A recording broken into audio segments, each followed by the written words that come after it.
కూడా మళ్ళీ ఒక స్టూడెంట్ మాదిరిగా విఎంఆర్డీలో జాయిన్ అవ్వడం, మళ్ళీ అన్ని తెలుసుకోవడం, దాదాపు 30 days నాకు పట్టింది. అన్ని గైడ్ చేసుకున్నా. నేను ఏంటంటే నాకు ఫీల్డ్ లెవెల్కి వెళ్ళడం నాకు ఫస్ట్ నుంచి అలవాటు.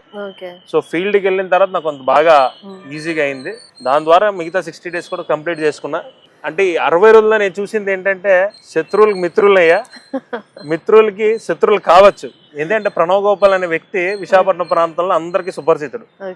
వెళ్తే ఏ పనైనా చేసి పెడతాడని అనుకుంటారు, కానీ చట్టం లోబడి నేను ఏదైనా చేయగలను. చట్టం అతిక్రమించిన అయితే చేసే ఇది ఉండదు. కాబట్టి నా శ్రేయోభిలాషులు అందరూ అర్థం చేసుకుంటారు. అయినప్పుడు కూడా 99.9% నా చేతిలో ఏ సాయం ఉన్నా కూడా తప్పనిసరిగా నేను విశాఖ ప్రజలు చేయడానికి సిద్ధంగా ఉన్నాను. ఈ చైర్మన్ పదవి కోసం చంద్రబాబు నాయుడు గారికి మీరు ఎంత చదివించుకున్నారు? ఇది పూర్తిగా అవాస్తవం. చంద్రబాబు నాయుడు గారు కానీ లోకేష్ గారు కానీ తెలుగుదేశం పార్టీలో కష్టపడినోడికి పదవి వస్తుంది. నా ప్రాణత్యాగం కూడా సిద్ధమయ్యా తెలుగుదేశం పార్టీ కోసం.